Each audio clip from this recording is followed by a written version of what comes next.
दोस्तों, प्रधानमंत्री नरेंद्र मोदी के द्वारा पहली बार खुलकर बांग्लादेशी हिंदुओं के लिए आवाज उठाई गई। इससे पहले प्रधानमंत्री नरेंद्र मोदी के द्वारा ट्विटर पर ट्वीट करके बांग्लादेशी हिंदुओं के लिए बात बोली गई थी, लेकिन अब एक भाषण के जरिए बांग्लादेश को प्रधानमंत्री नरेंद्र मोदी के द्वारा चेतावनी दी गई है। इसके अलावा शेख हसीना के ऊपर कई तरह के मुकदमे अब लग चुके हैं, जिसकी वजह से बांग्लादेश के द्वारा प्रेशर क्रिएट किया जा रहा है भारत के ऊपर कि जल्दी से शेख हसीना को वापस बांग्लादेश में भारत भेजे। इसके अलावा चीन के करीब सबसे लंबी दूरी की मिसाइल की तैनाती कर दी गई है, जिससे साउथ चाइना सी में माहौल एक बार फिर से खराब हो चुका है। तो चलिए डिफेंस और वर्ल्ड अफेयर से जुड़ी इस समय की टॉप खबरों के बारे में डिटेल में जानते हैं। पहले बात करेंगे बांग्लादेश की। जैसा कि आप नव भारत टाइम्स का आर्टिकल अपने स्क्रीन पर देख सकते हैं, जिसके मुताबिक कई तरह के मुकदमे इस समय शेख हसीना के ऊपर बांग्लादेश में दायर किए गए हैं। बांग्लादेश की सत्ता हाथ से जाने के बाद पूर्व प्रधानमंत्री शेख हसीना की मुश्किलें बढ़ती जा रही है। शेख हसीना भागकर भारत में आई थी, लेकिन अब उनके खिलाफ बांग्लादेश में मुकदमों की झड़ी लगा दी गई है। भारत के साथ बांग्लादेश की प्रत्यार्पण संधि है, यानी कि एक्स्ट्राडिशन ट्रीटी दोनों देशों के बीच में 28 जनवरी 2013 को साइन हुई थी और अक्टूबर 23 2013 से इसे लागू कर दिया गया था। ये समझौता दोनों देशों के बीच में 11 सालों के लिए हुआ था, यानी कि ये ट्रीटी अभी भी वैलिड है और 2025 तक चलने वाली है। इस समझौते के तहत दोनों देश एक दूसरे के कानून का सम्मान करेंगे और क्रिमिनल जो एक दूसरे के देश के हैं, अगर भागकर भारत में आ गए हैं तो भारत को बांग्लादेश को सौंपना पड़ेगा और इसी तरह से बांग्लादेश को भी करना होगा। यहाँ पर दिलचस्प बात यह है कि 2009 में प्रधानमंत्री बनने के बाद शेख हसीना की सरकार के दौरान ही 2013 में ये संधि भारत और बांग्लादेश के बीच साइन हुई थी और अब ये संधि खुद शेख हसीना के लिए मुसीबत बन सकती है। हालांकि शेख हसीना के ऊपर लगे ये मुकदमे भारत के लिए भी टेंशन है। पूर्व प्रधानमंत्री शेख हसीना पर कानूनी दबाव बुधवार को और बढ़ गया, क्योंकि उनके और अन्य अवामी लीग सरकार के नेताओं के खिलाफ नए केस दर्ज किए गए। अंतर्राष्ट्रीय आपराधिक न्यायाधिकरण में एक याचिका दायर की गई है, जिसमें पूर्व प्रधानमंत्री शेख हसीना, अवामी लीग के महासचिव, पूर्व गृह मंत्री समेत अन्य के खिलाफ नरसंहार और मानवता के खिलाफ अपराधों के आरोप में जांच की मांग की गई है। शेख हसीना के खिलाफ 2 दिन में 2 केस दर्ज किए गए हैं। हत्या से जुड़े मामले में शेख हसीना के साथ साथ उनकी पार्टी अवामी लीग के 6 नेताओं को भी आरोपी बनाया गया है। 19 जुलाई को ढाका के मोहम्मदपुर इलाके में किराने की दुकान चलाने वाले अबू सईद की हत्या हो गई थी। उसकी हत्या छात्रों के प्रदर्शन के दौरान हुई थी। एक के बाद एक केस दर्ज होने के बाद अब सिर्फ शेख हसीना ही नहीं, बल्कि भारत के लिए भी बड़ी मुश्किल पैदा हो गई है। 5 अगस्त को इस्तीफा देने के बाद से ही शेख हसीना भारत में है। हालांकि शेख हसीना ने अमेरिका, ब्रिटेन, रूस और फिनलैंड जैसे देशों से संपर्क किया था कि उन्हें अपने देश में पनाह दी जाए, लेकिन इनमें से कोई भी देश अभी तक माना नहीं है, जिस वजह से शेख हसीना अभी भी भारत में ही मौजूद है। माना जा रहा है कि शेख हसीना बहुत ज्यादा लंबे समय तक भारत में नहीं रह सकेंगी, क्योंकि अगर वो रुकती है तो उनके प्रत्यर्पण की मांग तेज हो सकती है। वह एक ऐसे देश में जा सकती है जहां उनके प्रत्यर्पण की गुंजाइश कम हो या फिर ना के बराबर हो। दोनों देशों के बीच हुई संधि में प्रावधान है कि अगर किसी व्यक्ति ने ऐसा अपराध किया है जिसमें कम से कम 1 साल की सजा का प्रावधान है, तो उसे प्रत्यर्पित किया जाएगा। संधि में लिखा हुआ है कि अगर किसी व्यक्ति ने राजनीतिक स्वरूप का कोई अपराध किया है तो उसके प्रत्यर्पण से इनकार भी किया जा सकता है। हालांकि हत्या, नरसंहार और अपहरण जैसे अपराधों में शामिल व्यक्ति को प्रत्यर्पण करने से इनकार नहीं किया जा सकता।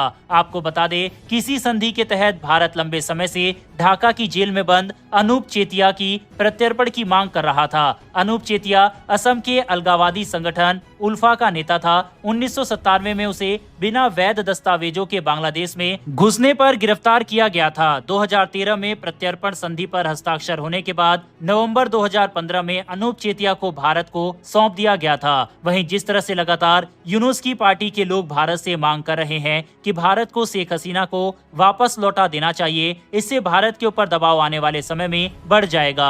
वहीं पर दोस्तों, आज भारतीय प्रधानमंत्री नरेंद्र मोदी लाल किले से बांग्लादेशी हिंदुओं की आवाज प्रधानमंत्री नरेंद्र मोदी के द्वारा बांग्लादेश को साफ शब्दों में कहा गया कि अल्पसंख्यकों और हिंदू समुदाय के ऊपर जिस तरह से हमला बांग्लादेश के अंदर हो रहा है, उसको कतई बर्दाश्त नहीं किया जाएगा। इसको बांग्लादेश को तुरंत रोकना होगा और भारत की 140 करोड़ लोगों की भावनाएं उन हिंदुओं से जुड़ी हुई है जो कि ये जुल्म देख रहे हैं। इस समय न सिर्फ भारत बल्कि पूरी दुनिया में बांग्लादेशी हिंदुओं की प्रोटेक्शन के लिए राइट्स हो रहे हैं। Israel, America, United Nation, Bharat, Britain, Canada, Australia, इन देशों में भारी प्रदर्शन भी दर्ज किए गए। इस समय बांग्लादेशी सरकार के ऊपर अंतर्राष्ट्रीय तौर पर काफी ज्यादा प्रेशर बिल्ट होता हुआ दिखाई दे रहा है। हालांकि अभी भी बांग्लादेशी हिंदुओं पर हो रहे अत्याचार के ऊपर जो बाइडेन की तरफ से कोई स्टेटमेंट सामने नहीं आई है। ऐसे में उनकी चुप्पी के ऊपर भी सवाल उठाए जा रहे हैं। दूसरी ओर केंद्र सरकार की तरफ से संसद में वक्फ वोट संशोधन बिल 2024 पेश किया गया था। इस बीच हैदराबाद में अमेरिकी राजनयिक की कुछ मुलाकातों ने सबका ध्यान अपनी ओर खींचा।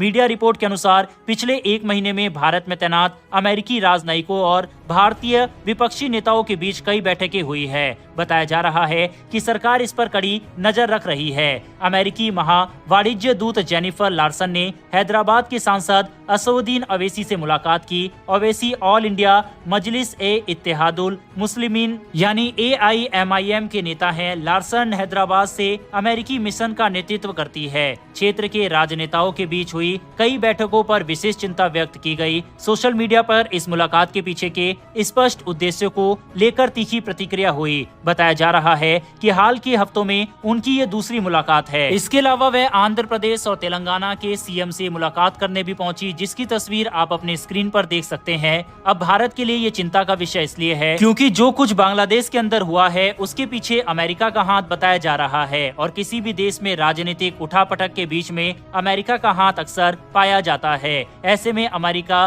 क्या कुछ नई रणनीति भारत को लेकर बना रहा है, इस पर कुछ कहा नहीं जा सकता। बहरहाल आप इस मीटिंग को किस तरह से देखते हैं, अपनी राय कमेंट बॉक्स में लिखकर बताइएगा। साथ ही क्या शेख हसीना को भारत के द्वारा बांग्लादेश को सौंप देना चाहिए या फिर नहीं, इस पर भी अपनी राय कमेंट बॉक्स में लिखकर बताइएगा। बहरहाल बढ़ते हमारी अगली खबर की तरफ। दरअसल अमेरिकी नौसेना ने हिंद महासागर क्षेत्र में AIM-174B मिसाइल तैनात कर दी है, जो कि एक बहुत लंबी दूरी तक हवा से हवा में मार करने वाला हथियार है। अमेरिका के इस कदम का उद्देश्य चीन के हवाई ताकत का मुकाबला करना है। ये तैनाती क्षेत्र में तनाव बढ़ने के साथ अमेरिका की ताकत दिखाने का हिस्सा है। जुलाई से इसे तैनात किया गया है, जो अब अमेरिका की ओर से इस्तेमाल की जाने वाली सबसे लंबी दूरी की मिसाइल है। ये 400 किलोमीटर दूर के लक्ष्य पर हमला करने में सक्षम है। रॉयटर्स की रिपोर्ट के मुताबिक ये चीन के PL-15 से भी ज्यादा दूर तक मार कर सकती है, जो अमेरिकी जेट्स को हवाई मुठभेड़ में बढ़त देता है। ये मिसाइल चीनी खतरों को दूर रखने और चीन के करीब मौजूद एयरक्राफ्ट कैरियर जैसी अमेरिकी संपत्तियों की रक्षा करने के लिए जरूरी है। ये चीन के कमांड एंड कंट्रोल विमानों सहित महंगे टारगेट्स पर हमला करने के लिए अमेरिका को सक्षम बनाती है। ताइपे में मौजूद think tank association of strategic foresight के शोधकर्ता चीह चुंग ने कहा है, अमेरिका अपनी महत्वपूर्ण संपत्तियां जैसे विमान वाहक की सुरक्षा सुनिश्चित कर सकता है और चीनी टारगेट्स पर लंबी दूरी के हमले इस मिसाइल की मदद से कर सकता है। साफ है कि मिसाइल की तैनाती से अमेरिका, चीन और ताइवान के बीच टेंशन फिर से बढ़ती हुई दिखाई दे रही है। बहरहाल दोस्तों, इस वीडियो में इतना ही। अगर आपको ये इन्फॉर्मेशन और वीडियो पसंद आई हो तो वीडियो को लाइक करके हमारी आने वाली डेली ऐसी वीडियो के लिए चैनल को सब्सक्राइब कर बेल नोटिफिकेशन अवश्य दबा लें। फिर मिलेंगे ऐसी एक नई वीडियो के साथ। धन्यवाद। जय हिंद।